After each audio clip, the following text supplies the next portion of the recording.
Assalamualaikum warahmatullahi wabarakatuh. Semangat pagi Sobat Sipot sekalian. Kembali lagi di episode terbaru Hello Sipot, kumpulan podcast seputar info dan isu K3 di Kompleks PLTU Python. Nah, di sini kami menghadirkan berbagai informasi terkini dan isu-isu seputar kesehatan dan keselamatan kerja ya, atau keselamatan dan kesehatan kerja ya, K3 di area UP Python. Mulai dari apa itu K3, hingga tantangan yang dihadapi dalam menjaga keselamatan di tempat kerja kita. Dan langsung saja kita mulai untuk menjawab pertanyaan itu dari Sobat Sipot sekalian ya. Semoga hari ini mendapatkan wawasan dan tips yang bermanfaat demi menciptakan lingkungan kerja yang lebih aman dan sehat. Oke, kita langsung aja. Hari ini kita kedatangan tamu istimewa ya.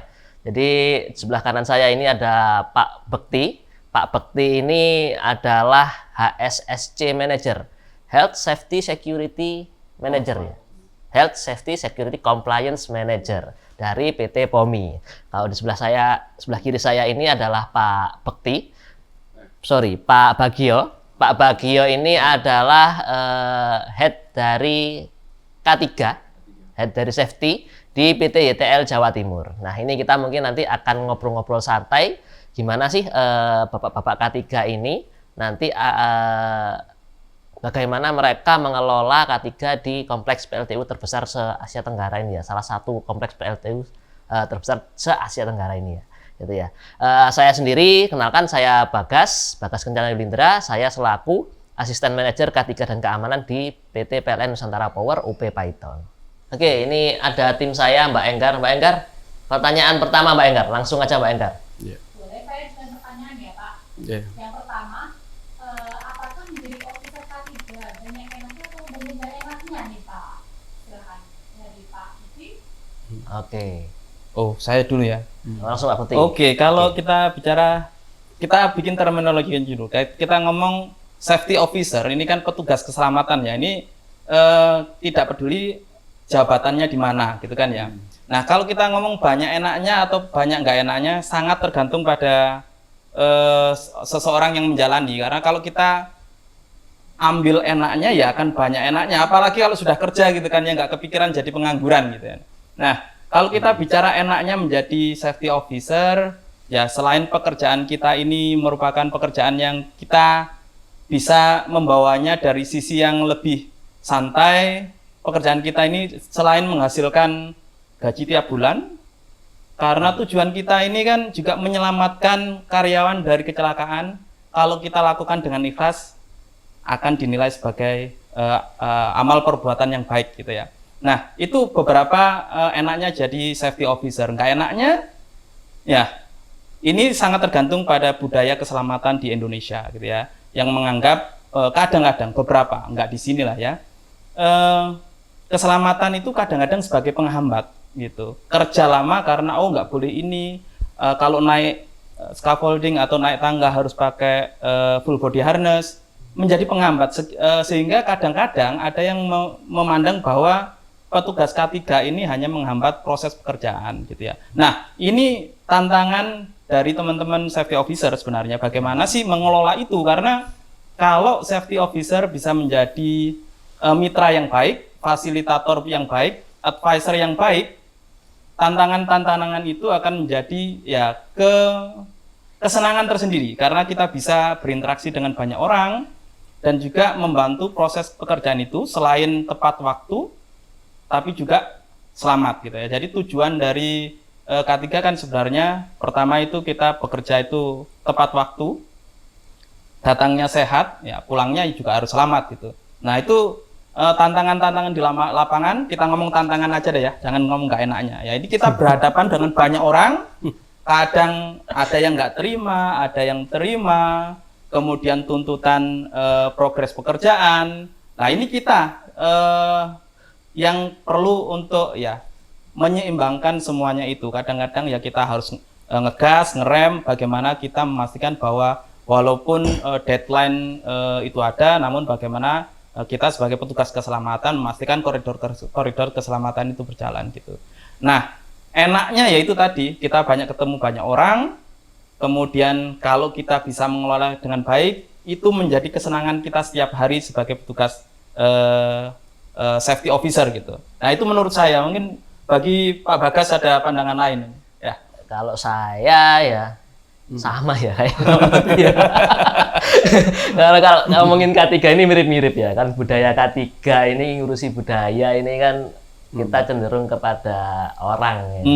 Artinya kita bagaimana kita memanage orang itu supaya mereka mau peduli terhadap keselamatan diri mereka sendiri dan keselamatan dari orang yang ada di sekitar mereka gitu ya. Enaknya nggak enaknya lebih saya sama kayak Pak Bakti tadi, seru ya Pak Bakti ya. Dari K3 itu seru. Kita dihadapi tantangan, kadang itu ada orang itu yang maunya sendiri gitu ya, melakukan unsafe action, tindakan tidak aman gitu ya, diingatkan dia malah marah balik ke kita gitu ya. Nah itu kan teknik-tekniknya kita, bagaimana kita hubungan intrapersonal antara kita dengan teman-teman yang di sekitar kita, cara kita mengingatkan mereka seperti apa.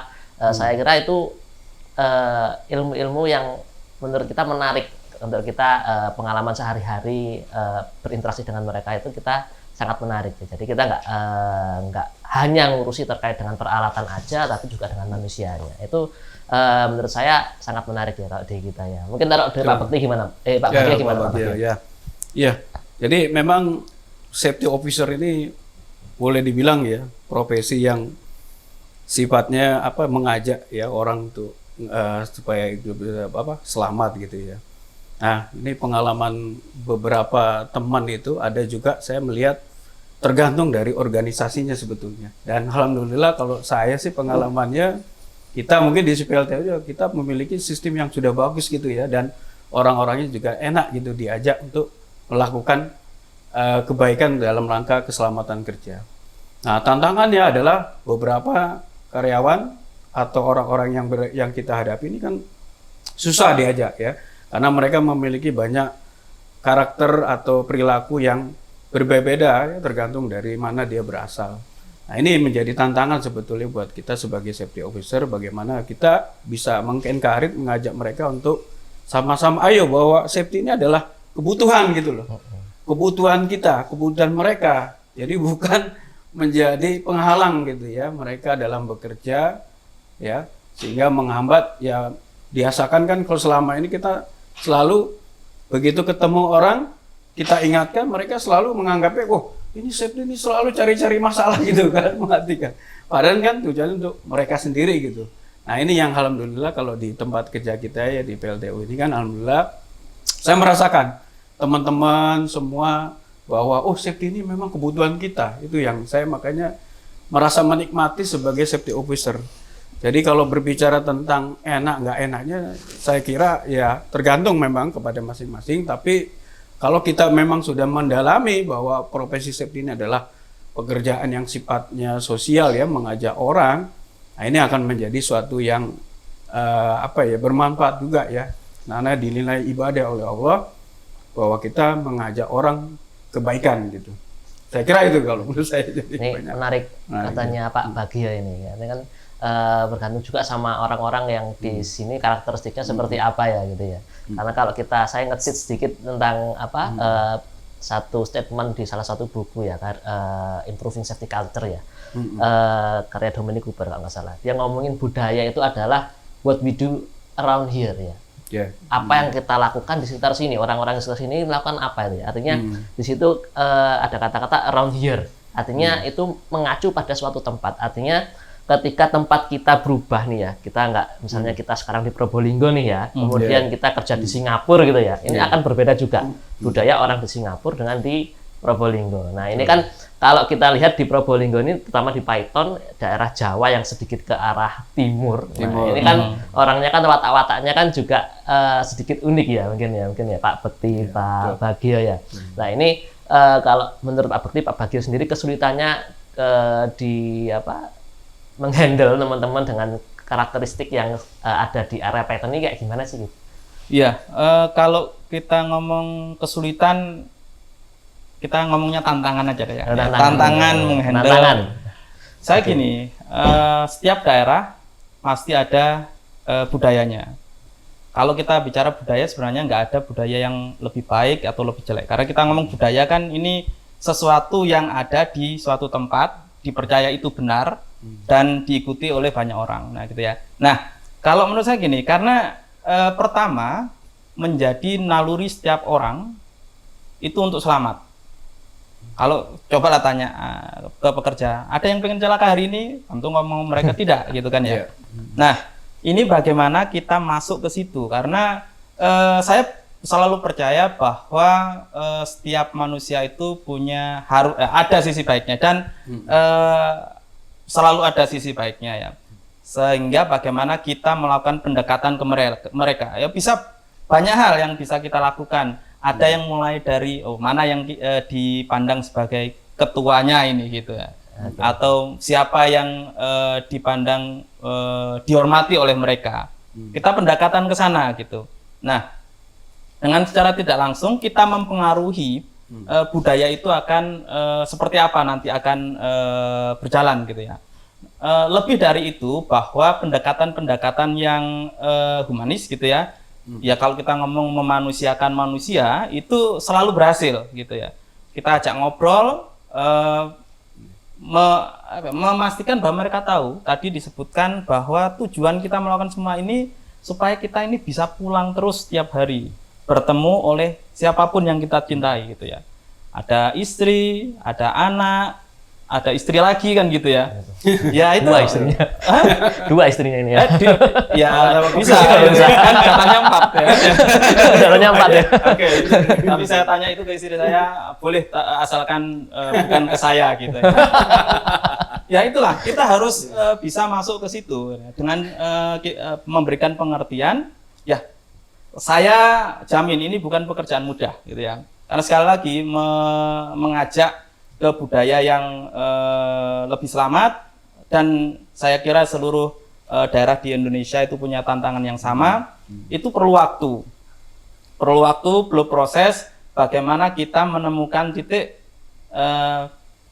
di mana kita bisa masuk, dan itu sangat berbeda-beda. Bisa yang tadi saya bilang, kita dekati apa yang dituakan, atau dengan kegiatan-kegiatan di luar jam kerja, misalkan sport ataupun hobi-hobi. Ketika kita sudah mendapatkan kedekatan, itu akan lebih mudah kita memberikan doktrin atau pemahaman tentang bagaimana suatu pekerjaan itu bisa dilakukan dengan aman. Dalam artian yang mematuhi prosedur keselamatan. Bagi saya demikian. Kuncinya berarti komunikasi. Harus komunikasi, pendekatan secara personal ke mereka, komunikasi. Kalau Pak Bagio, kalau komunikasinya saya, gimana Pak? Kalau sama teman-teman, kalau saya strateginya. Strategi ya. Jadi di dalam safety ini kita juga harus melihat Pak bahwa di dalam masyarakat itu ya, di tempat kerja itu, pekerja itu kan macam-macam Pak. Ada orang yang memiliki, dia ini sebetulnya nggak tahu gitu loh, ya nggak tahu bahwa safety itu penting gitu bagi mereka. Nah ini harus menjadi strategi kita untuk bagaimana membuat dia jadi tahu kan gitu.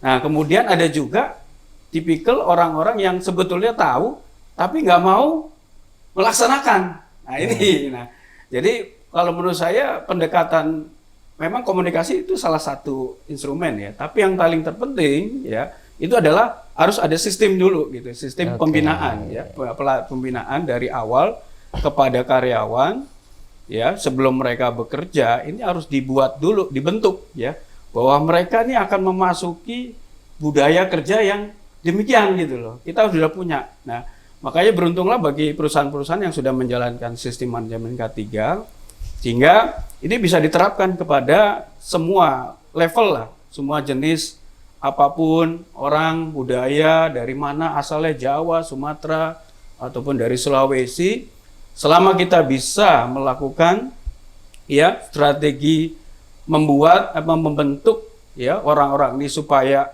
yang tadinya nggak tahu menjadi tahu, kemudian yang tahu ini jadi paham, lalu yang paham ini juga bagaimana kita upayakan dia mau melaksanakan, itu yang paling terpenting gitu. Jadi selain komunikasi ya saya kira ya harus ada sistem sih menurut saya, sistem yang harus dibentuk supaya mereka mau mengikuti bagaimana budaya K3 ini betul. Karena ini merupakan need ya atau kebutuhan mereka gitu.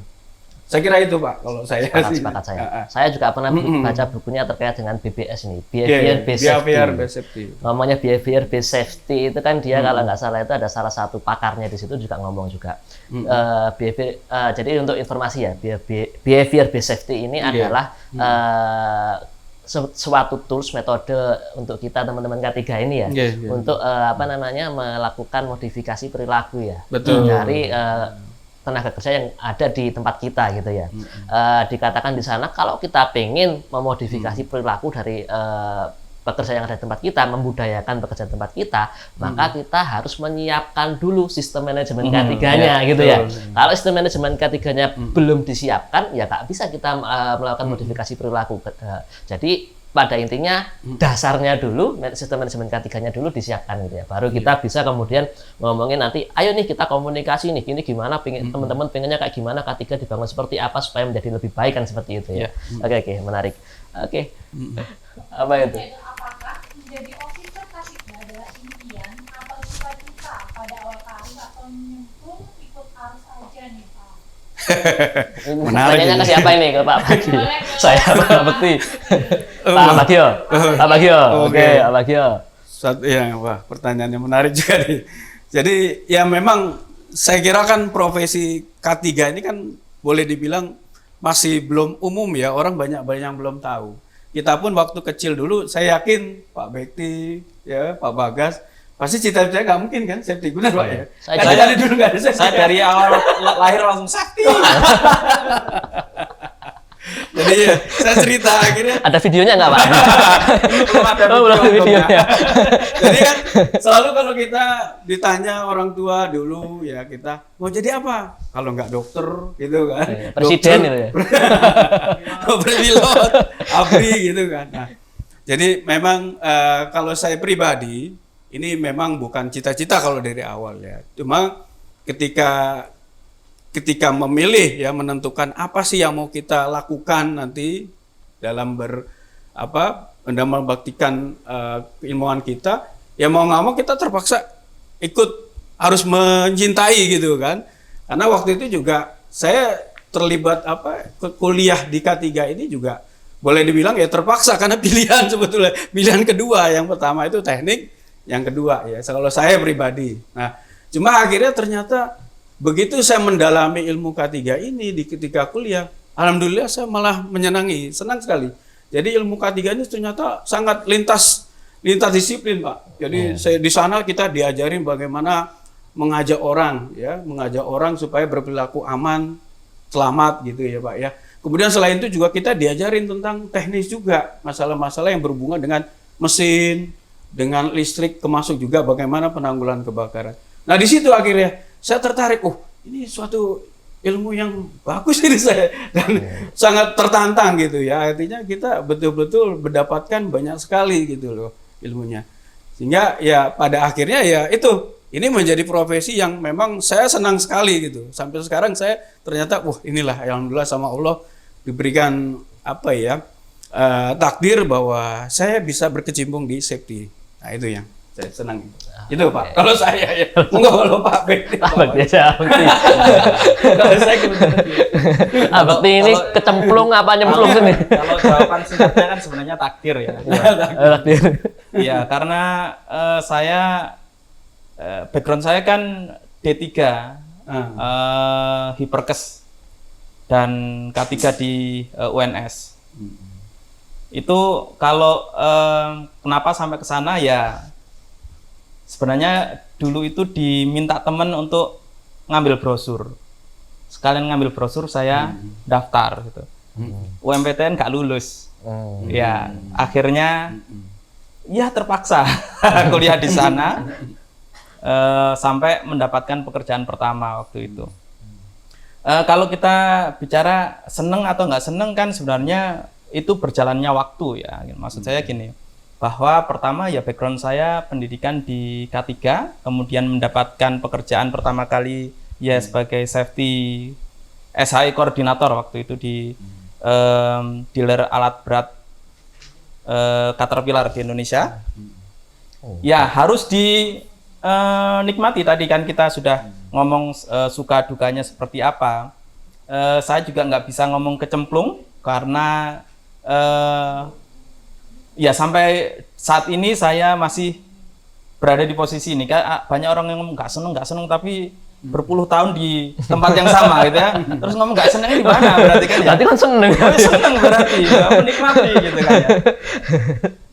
Jadi ya itu ceritanya awalnya sih ya kecemplung, Pak. Ya nggak ada omongan lain karena tadi disampaikan pekerjaan safety ini apa gitu ya. Nggak populer di waktu kita kecil. Waktu kita kecil mungkin nggak sama ya gitu ya. Namun nggak ada yang punya cita-cita sebagai safety officer itu. Nggak umum lah gitu ya. Karena waktu itu juga belum populer gitu ya.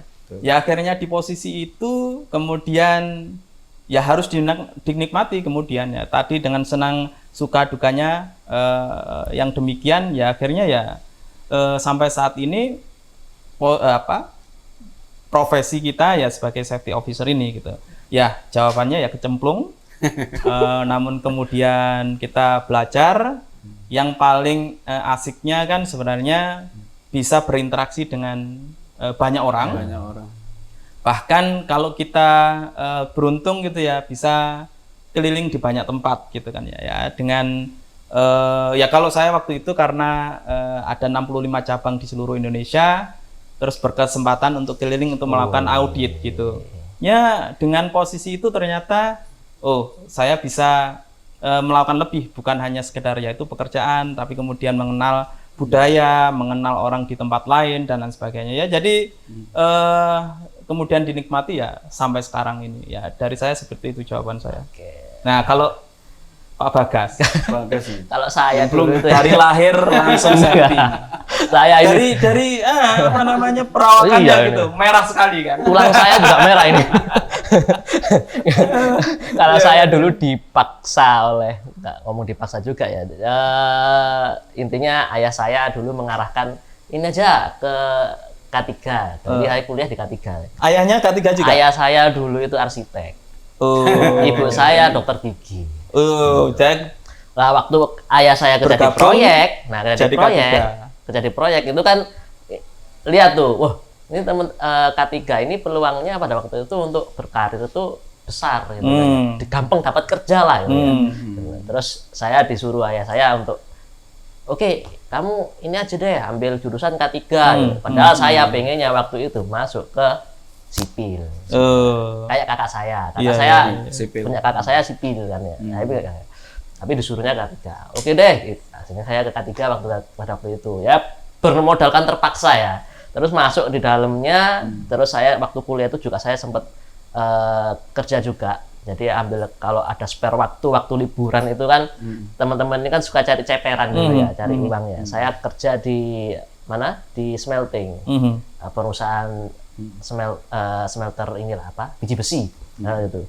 Di sana lihat pabrik sebegitu besarnya, orang sebegitu banyaknya, terus kita ngawasi pekerjaan-pekerjaan itu, lama-lama ternyata saya menyukai akhirnya. Wah, ternyata senang juga ternyata ya di K3 ini seru juga ya, mengurusi problem-problem terkait dengan di lapangan itu kalau unsafe condition kita menangani seperti apa, kalau ada unsafe action kita itu ngomong ke orang itu seperti apa, itu akhirnya saya di situ tertarik juga gitu akhirnya. Wah, ternyata seru juga ini gitu. Akhirnya berlanjut sampai sekarang gitu. Ya, kalau ngomong sekarang gimana ya, sekarang saya menikmati justru. Jadi K3 ini menikmati. Enak kok. Dan sekarang Pak, jurusan K3 itu ternyata masuk ranking pilihan favorit. Masa? Iya. Jadi anak saya ini contohnya kemarin kan kedokteran ya dia dapat. Ternyata di urutan ketiga, keempat itu setelah kedokteran gigi, farmasi itu yang keempat itu adalah FKM K3. Justru jadi FKM ini yang paling banyak sekarang. Bahkan di swasta itu sekarang sudah banyak itu yang membuka kelas baru K3. K3 ya. Iya, sampai ratusan nerimaannya. Itu tantangan bagi mahasiswa K3 generasi saat ini. ke depan. Karena makin banyak ternyata. Tapi harus gini, saya ingin memprase orang omongan saya, kayaknya terpaksa sekali kan ya. Sebenarnya gini, kalau kita waktu kuliah itu ada, kalau kita sebutnya kitab kuning, bukunya sampulnya kuning karya Bapak Sumakmur. Makmur ya. Iya, itu Bapak K3 Indonesia. Itu disebutkan masa depan K3 di Indonesia ya, apa namanya, profesi inilah ya, itu cerah gitu. Ya itu sudah diprediksi sebenarnya. Enggak tahu itu buku terbit tahun berapa, tapi sudah diprediksi seperti itu. Ya, memang sekarang kan kita lihat hampir dulu kan di tahun 2000-an ya, jurusan K3 itu hanya ada di Solo, itu yang paling lama, Universitas 11 Maret. Kemudian Universitas Indonesia, UNER, ITS baru juga. Kemudian kalau nggak salah di Undip ada salah satu universitas di Makassar atau apa, itu juga ada jurusan K3-nya. Tapi sekarang semua swasta banyak. Iya, swasta, negeri banyak ya. Ini perlu bersiap. Tadi nanti kalau ada pertanyaan selanjutnya, misalkan apa sih yang perlu kita siapkan sebagai safety officer ya? Karena itu di market lah kita ngomong ini sudah banyak yang dari background pendidikan itu sudah ada. Kalau dulu itu, mohon maaf, ini kembali ke pertanyaan pertama sebenarnya itu. Dulu itu mungkin ada paradigma gitu bahwa jadi safety officer itu orang yang kurang produktif. Dipindahlah ke bagian safety, ya, bagian ngawasi aja lah gitu kan ya. Di era sekarang ya nggak akan relevan lagi gitu ya. Tadi disebutkan bahwa kita punya harus mengerti sistem gitu, ada standarisasinya ISO 45001. Nah, itu dasar bagaimana seorang safety officer harus memahami itu. Sekali lagi, kalau kita ngomong sistem hanya benda mati, bagaimana mengkomunikasikannya gitu ya. Nah, jadi ya itulah perkembangan dunia keselamatan di Indonesia ya, semakin berkembang. Tadi ngobrol ngalor ngidul, ya inilah kondisi kita sekarang gitu Pak Bagas. Ya. Nah, kita sebagai orang awam nih Pak, ingin tahu apa aja sih Pak peran dan tanggung jawab dari seorang officer K3. Boleh Mas, Pak Bagas dulu. Peran dan tanggung jawab selaku officer K3 ya.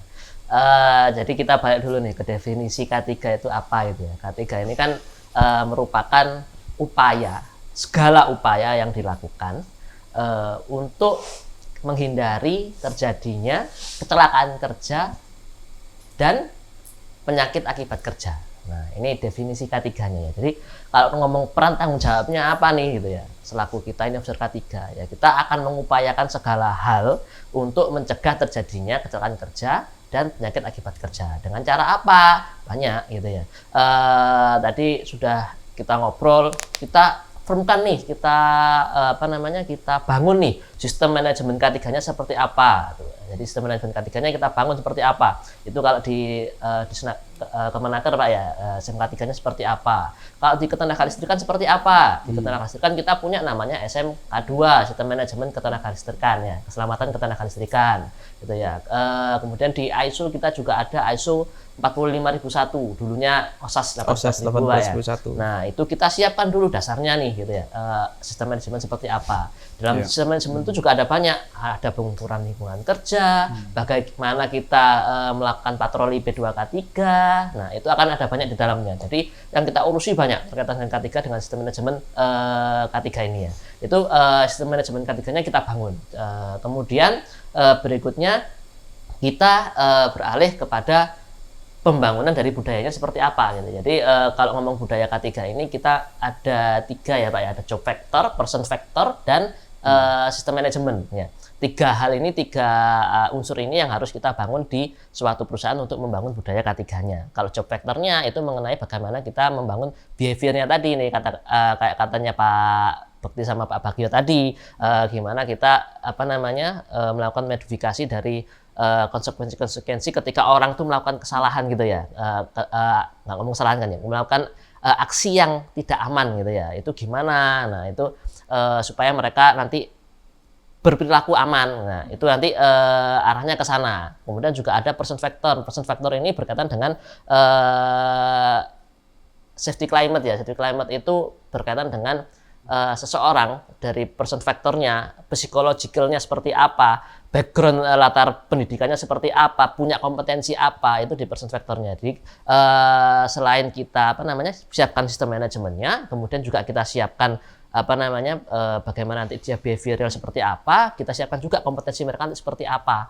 Apakah mereka ini cocoknya mereka ini di bagian ini nih, misalnya dia bagian alat berat nih, maka mereka harus kita berikan kompetensi berkaitan dengan alat berat nih. Nah, seperti itu. Jadi tugas kita di K3 ini kita memastikan bahwa segala upaya ini telah kita lakukan untuk supaya pekerja itu terhindar dari kecelakaan kerja dan penyakit akibat kerja. Kalau menurut saya seperti itu sih. Ya.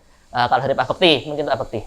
Ya, kalau kita bicara tugas tanggung jawab safety officer, kita ngomong dulu ya. Maksudnya dulu itu pada zaman budaya keselamatan belum sampai sekarang. Tugas tanggung jawab safety officer itu apa? Sebagai polisi. Oh, ya. Iya, nyemprit. Nyemprit. Iya. Ngasih warning, cari-cari kesalahan, menghentikan pekerjaan. Benci semua tuh orang-orang ya. Benci semua. Karena ya itu sebentar. Saya nggak ngomong benci polisi loh ya. Nggak ada tujuan ke sana. Safety officer ya jadi polisi gitu ya. Ya itu budaya keselamatan yang dulu. Kalau kita bicara di Bradley Curve, ya itu kalau kita budaya keselamatannya masih reaktif gitu ya. Ya safety lah, itu safety lah. Kalau kita bicara sekarang tugas tanggung jawab safety officer ya, kalau kita tadi saya sampaikan safety officer ini ya dari manajernya, supervisornya, atau petugas di lapangannya. Yang pertama tugas tanggung jawabnya mereka dalam departemen inilah ya saya ngomong, pertama itu adalah build capability, membangun kemampuan. Apa saja yang dibangun? Sistem manajemennya. Ya kita bisa melihat guidance referensi dari entah itu SMK 3, SMK 2 ataupun OSAS 45001. Kemudian menyiapkan resource-nya. Ya kita juga harus ngerti nih tugas tanggung jawab. Kalau kita bicara ya responsibility-nya apa, accountability-nya apa, kita support-nya di bagian apa gitu ya. Terus ini kita bagian kalau ada apa-apa konsultasinya ke siapa dan ada pekerjaan itu kita hanya perlu diinformasikan atau tidak, itu aja pasti gitu ya. Build capability ini bisa yaitu tadi membangun sistemnya, menyiapkan prosedurnya, kemudian menyiapkan orang untuk mengeksekusi itu gitu. Itu penting karena kalau tidak ya akan firefighting saja, ada kejadian tangani ada kejadian yang kedua melakukan prosesnya dan monitoring ya, karena bagaimanapun kita bikin prosedur BBS, bagaimana melaksanakannya dari membangun pengetahuan tim kita dengan training, dengan ya contoh langsung di lapangan dan lain sebagainya, dan bagaimana monitornya. Monitoring ada banyak ya, baik itu monitoring ke bagaimana pelaksanaannya dan juga melakukan monitoring terhadap lingkungan kerjanya dan lain sebagainya. Itu yang kita lakukan.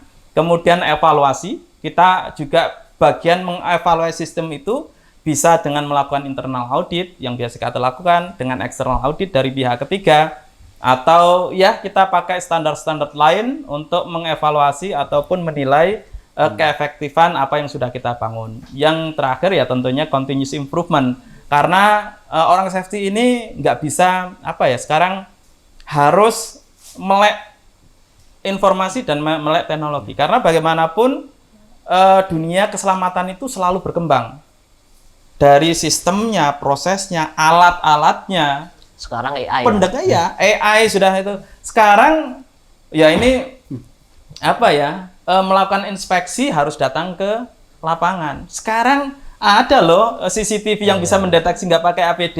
Bahkan sekarang sudah ada yang pakai drone. Pakai drone. Udah nggak pakai CCTV lagi, pakai drone sekarang ngawasi. Hati-hati pakai drone, Pak ya. Ya apalagi ini off fitness ya. Jangan sampai nanti ditembak langsung sama ya teman-teman security.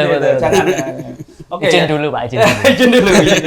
Jadi itu tugas tanggung jawabnya ya. Kita pertama tadi yang saya sampaikan build capability. Kita harus bisa membangun kemampuan untuk menjalankan mengeksekusi tugas tanggung jawab tersebut.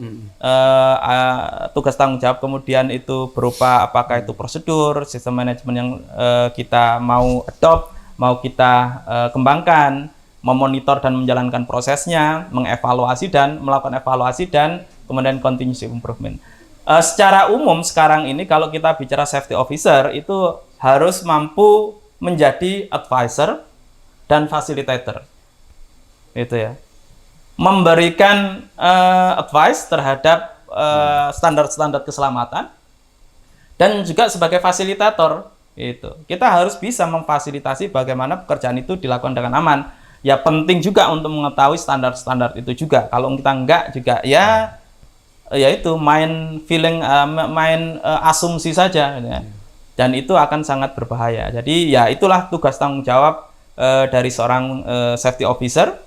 Jadi untuk menjadi safety officer saat ini harus banyak literasi, banyak membaca, ikut komunitas dan juga banyak membaca. Ya itu yang bisa saya sampaikan untuk tugas tanggung jawabnya itu. Pak Bagio. Iya. Jadi kalau kita berbicara tentang tugas dan fungsi ya safety officer, kalau secara legal sebetulnya sudah diatur di dalam perundang-undangan kan. Di situ ada Permenaker tentang adanya penunjukan ahli K3 gitu ya di suatu perusahaan. Nah, kalau mengacu ke regulasi ini tentunya kita bisa mengambil kesimpulan bahwa tugas dan fungsi safety officer sebagai ahli K3 itu adalah membantu tentunya ya, membantu organisasi atau perusahaan di dalam rangka menciptakan kondisi yang aman, bebas dari risiko bahaya kecelakaan kan gitu ya Pak ya. Kalau regulasinya gitu.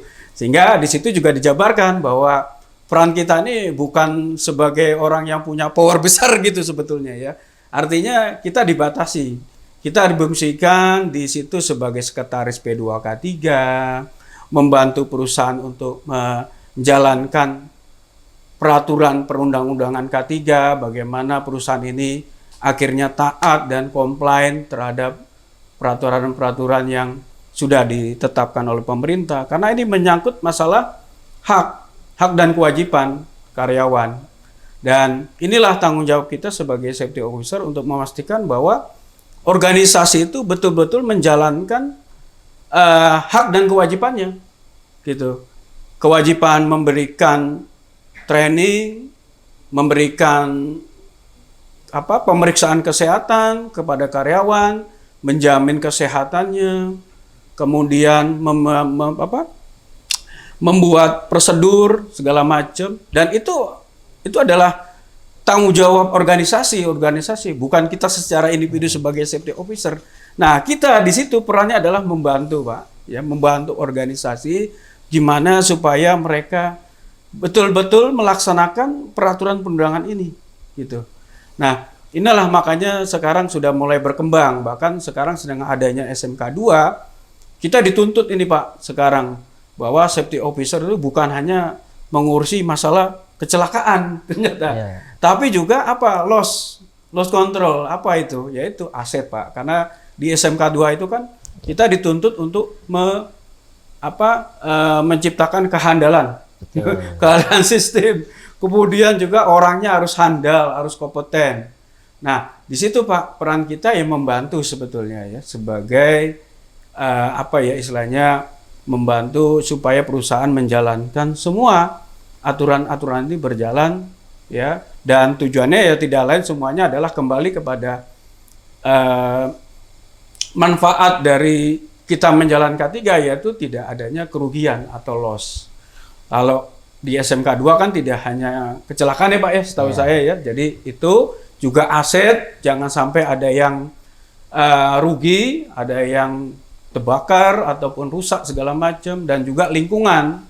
Lingkungan ini bagaimana kita perusahaan itu harus punya tanggung jawab jangan sampai menimbulkan dampak negatif atau pencemaran. Nah, ini tugas kita sebagai safety officer untuk membantu perusahaan itu supaya menjalankan tugas dan tanggung jawabnya ini. Jadi saya kira itu Pak, kalau saya sih melihat ya, alhamdulillah kalau di tempat saya sudah mendapat posisi sebagai sekretaris P2K3, kemudian juga dibantu untuk menjadi tadi Pak Bekti bilang fasilitator ya, kita juga memberikan menyediakan kira-kira kebutuhan apa untuk mencapai tujuan dari K3 itu sendiri. Saya kira itu Pak kalau dari saya.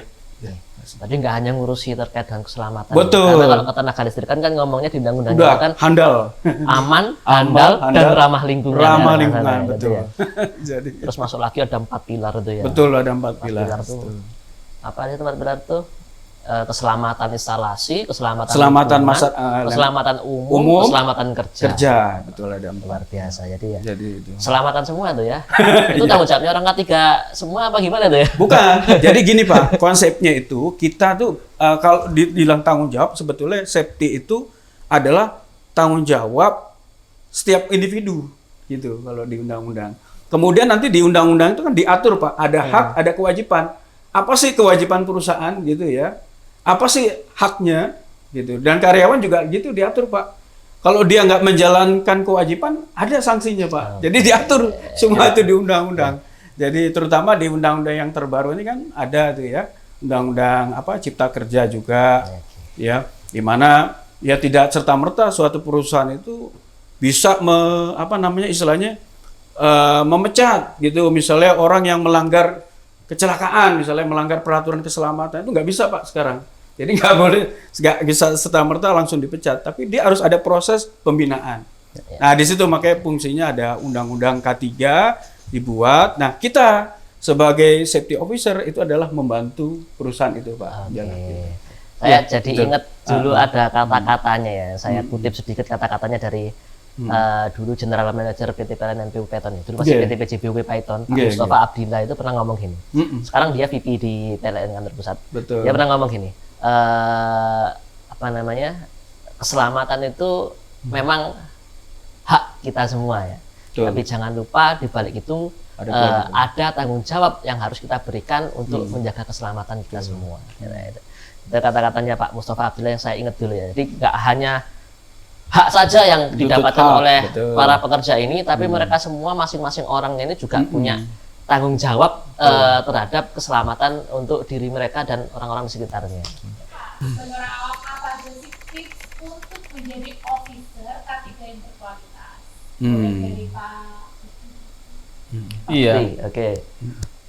Jadi officer yang berkualitas. Tadi sebenarnya sudah beberapa kita omongkan, kita sudah bicarakan. Tadi sudah juga dijelaskan, saya juga sudah ngomong bahwa untuk menjadi safety officer yang berkualitas itu harus bagaimana? Karena dulu kalau kita ngomong paradigma safety officer itu ditunjuk orang yang kurang ada kerjaan gitu kan ya. Sekarang ya nggak bisa lagi gitu. Nah, untuk menjadi officer yang berkualitas seperti apa? Kita nggak ngomong background pendidikan lah ya. Itu membantu. Tapi kalau kita tidak mengembangkan diri kita, ya kita akan tetap ketinggalan. Yang pertama, ya kita perlu memahami dulu tadi konsep keselamatan, sistem manajemen itu apa saja. Dengan memahami sistemnya sebenarnya kita sudah punya pandangan lah bagaimana kita menjadi safety officer yang baik gitu ya. Artinya apa? Sebenarnya di K3 itu apa saja sih yang diatur, prosedurnya apa saja, dari situ kita belajar. Dari situ prosedur kita tahu, kemudian standar-standar yang berkaitan itu apa saja. Misalkan bekerja di ketinggian, bekerja panas gitu ya, bekerja di confined space.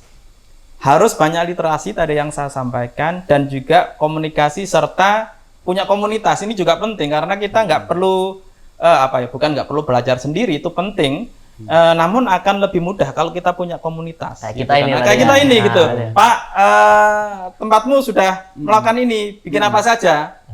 Nyontek nih ya. Nyontek apa-apa. ATM, amati tiru Modifikasi. Jangan ATK.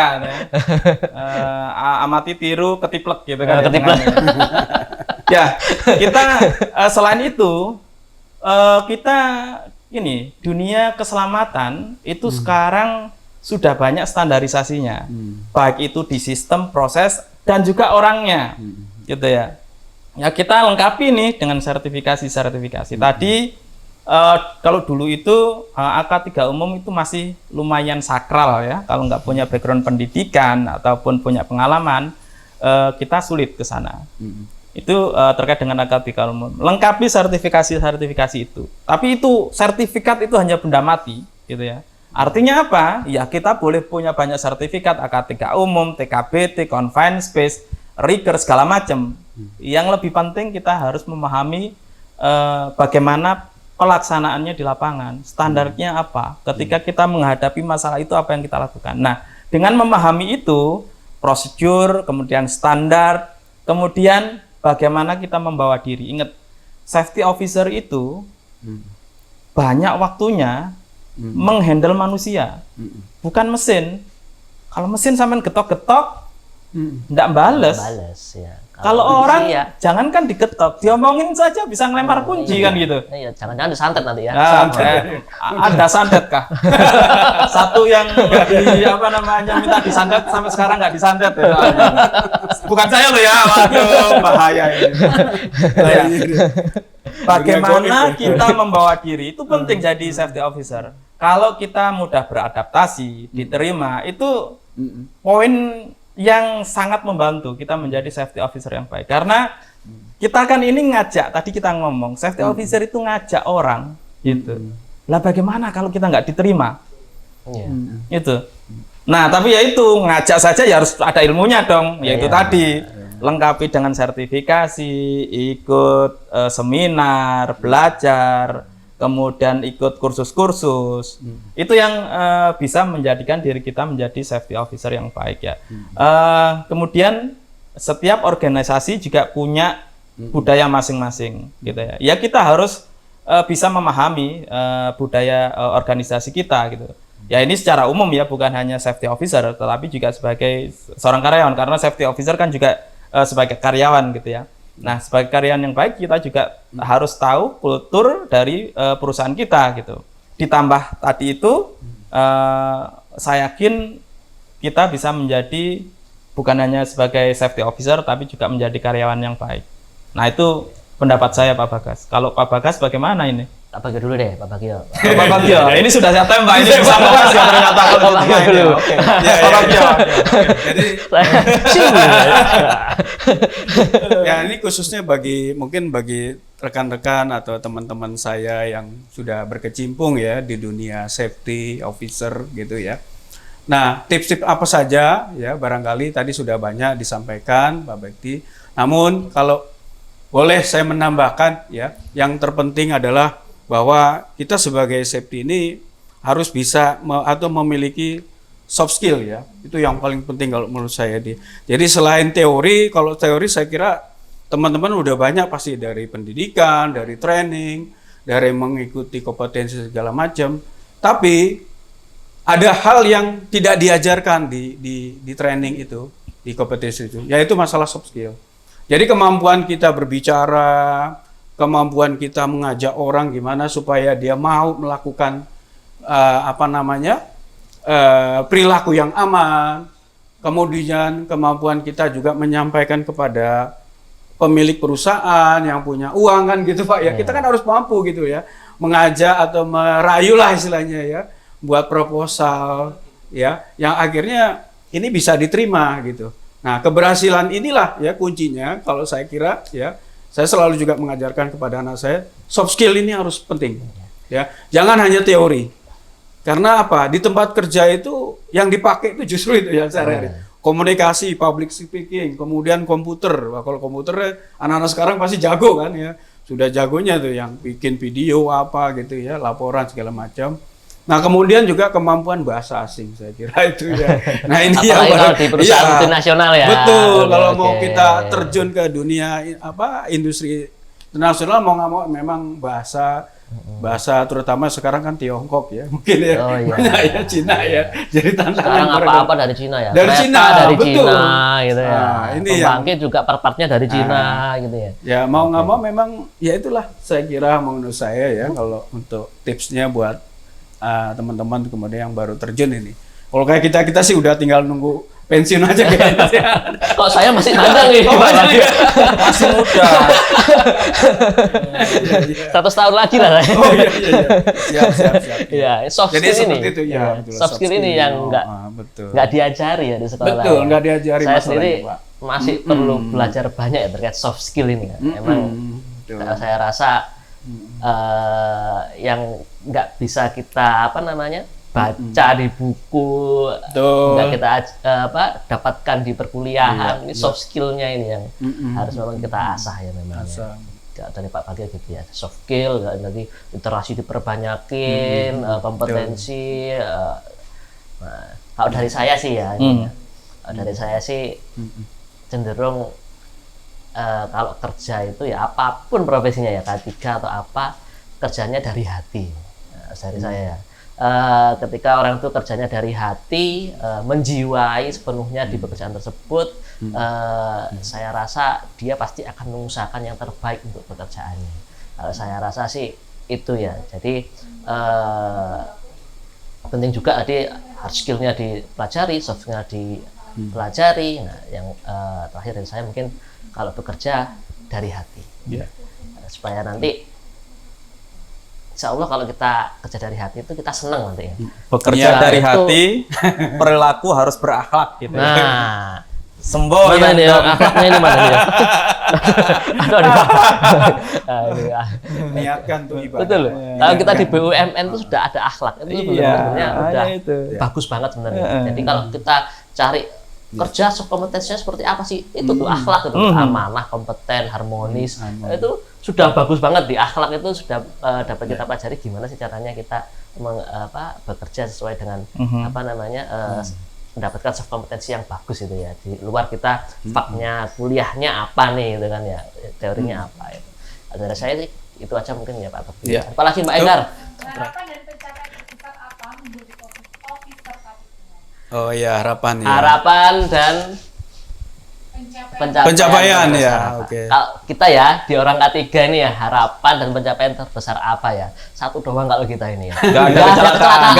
Sama ya, sepakat ya. Nggak ada kecelakaan. Kalau kita itu wis pokoknya semuanya tuh aman, sehat. Wah, kita itu sudah senang banget sudah wis pokoknya wis.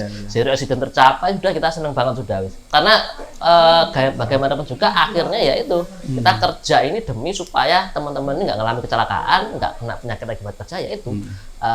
Yang penting itu sih kata saya ya, menurut saya ya. Untuk Bakti Pak Bagio, saya kira sama lah Pak Bakti. Ya itu tadi kalau kita bicara kan tidak ada kecelakaan itu memang tantangan kita kan di dunia keselamatan kerja kan irisannya dengan kecelakaannya itu. Kalau kita ngomong harapan terbesar kita seperti itu ya. Pencapaian terbesar kita yaitu bagaimana memastikan bahwa di sebuah aset lokasi tidak ada kecelakaan kerja gitu ya.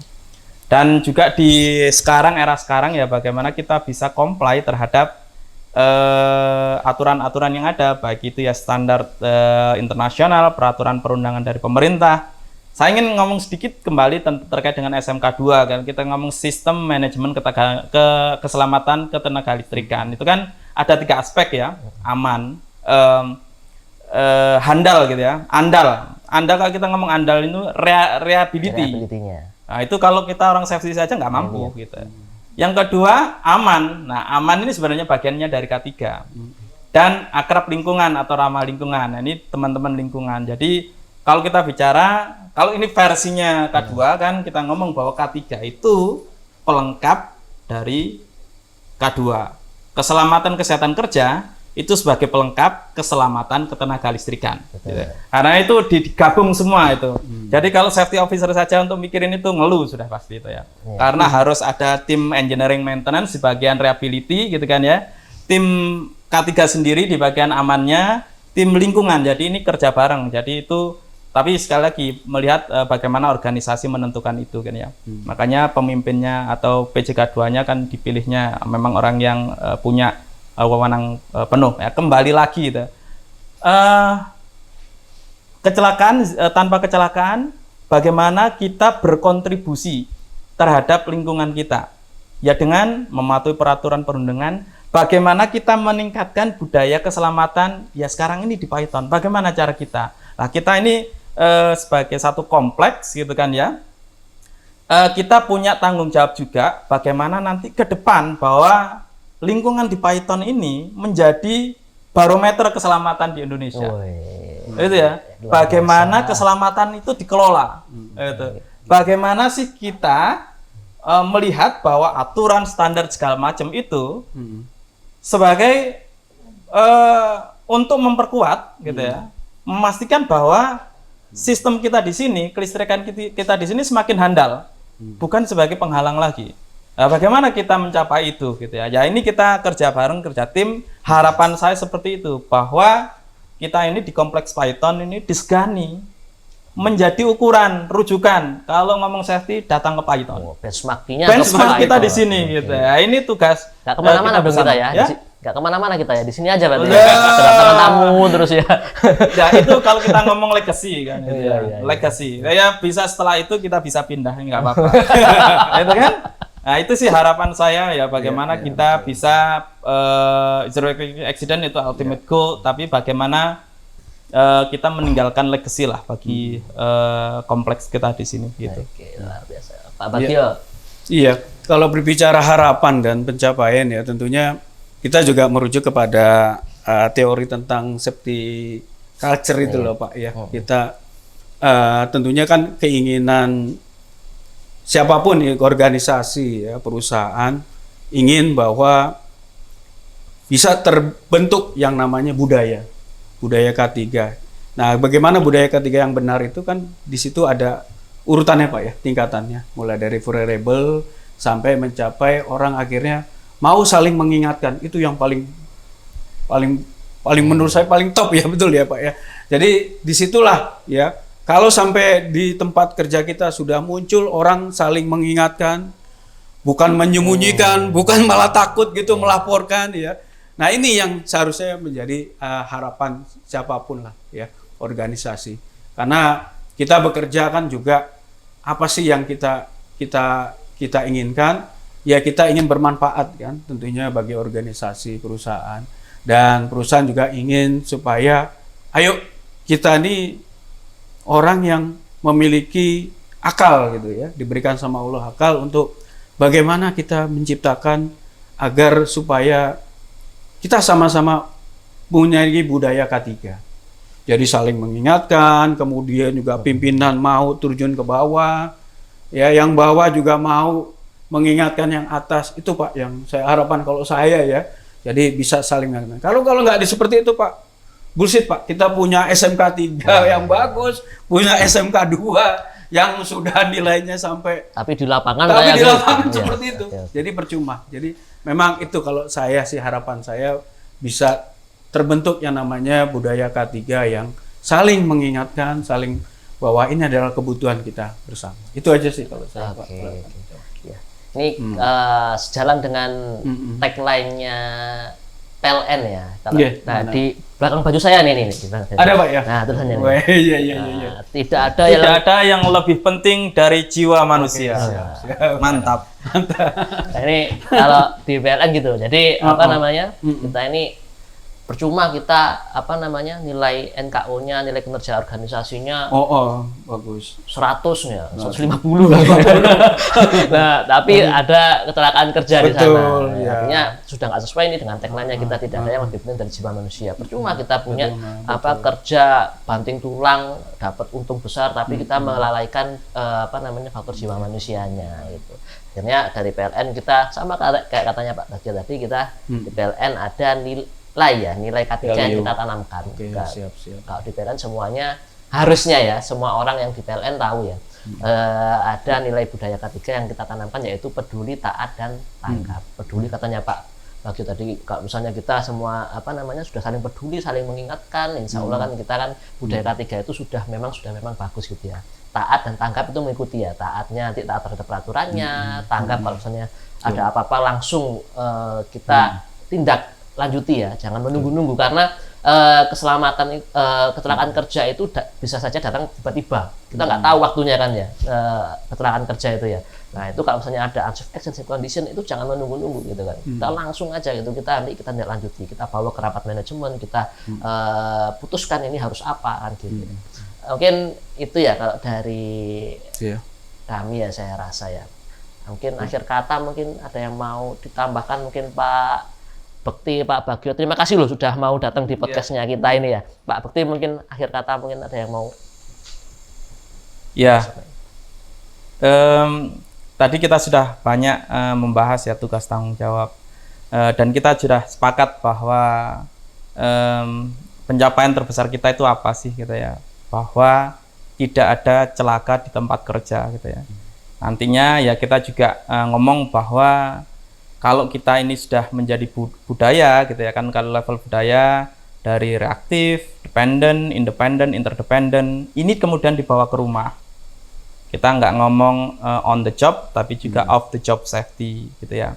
Ya harapannya dengan mengajak ataupun memberikan pengertian, pengetahuan teman-teman di tempat kerja ini juga kemudian ditularkan di rumah juga, bahwa keselamatan bukan hanya di tempat kerja, tapi juga di luar tempat kerja. Itu juga penting. Kalau tadi itu ya jiwa manusia itu yang paling utama gitu kan ya. Ini nggak bisa kita ngomong di tempat kerja ya, tapi di luar enggak kan gitu ya. Ini juga harapannya bahwa dengan membangun budaya keselamatan yang baik ya, sekarang ini di komplek Python kita ini harapannya juga teman-teman karyawan, dimulai dari saya juga itu bisa memperluas, bukan hanya di tempat kerja tapi juga di luar tempat kerja.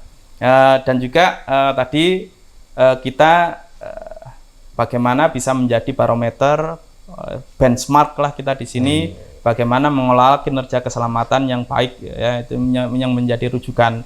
Ini bukan hal yang mudah, tapi bukan mustahil juga gitu yang kita itu.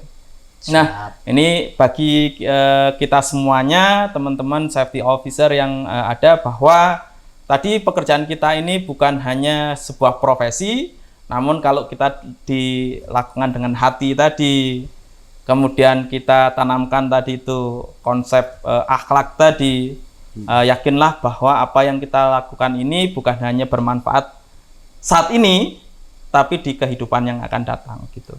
Ya ini ya kita perlu sadari bersama, teman-teman safety officer tetap semangat gitu ya, terus belajar, kemudian berikan kontribusi yang baik, positif terhadap perusahaan, organisasi dan lingkungan sekitar. Mungkin dari saya itu penutup untuk perjumpaan kita kali ini. Pak Bagio. Ya, kalau dari saya singkat aja, saya kira Pak ya. Jadi bahwa safety officer ini adalah salah satu profesi yang boleh dibilang banyak ladang amalnya sebetulnya. Ya, di situ kita mengajak kebaikan dan kita selalu mengingatkan yang tadinya nggak benar menjadi benar. Jadi ini yang harus menjadi salah satu motivasi niat kita ya, kalau sebagai safety officer, bahwa kita niatkan kita ini adalah untuk mengajak orang gitu loh. Jadi supaya dinilai bukan aja secara uang material, tapi juga ada pahala gitu. Insya Allah akan menilai seperti itu, karena memang kerjaan safety ini boleh dibilang kan ilmu yang belum bilang kita nggak tahu kan bakal seperti apa, tapi kita selalu mengingatkan kepada orang supaya jangan sampai kecelakaan. Jadi pesan saya itu, mari kita sama-sama niatkan sebagai safety officer bahwa kita dalam rangka mencari ibadah gitu ya, cari pahala juga ya, bukan aja mengajak orang supaya selamat. Mungkin dari saya itu, dan terakhir jargon saya bahwa yang namanya safety adalah tanggung jawab kita bersama, dan kita harus mengajak dan mengingatkan bahwa safety adalah kebutuhan ya, bukan suatu halangan ya. Jadi kebutuhan semua orang. Saya kira itu Pak Bekti, Pak Bagas ya. Oke. Terima kasih banyak Pak Bekti. Terima kasih Pak Bagio. Ya, sama-sama. Sudah sobat Sipot sekalian ya. Kita akhiri untuk sesi kedua Hello Sipot di tahun 2025 ini ya. Akhir kata saya ucapkan terima kasih banyak untuk sobat-sobat sekalian sudah mau menyaksikan Hello Sipot ini.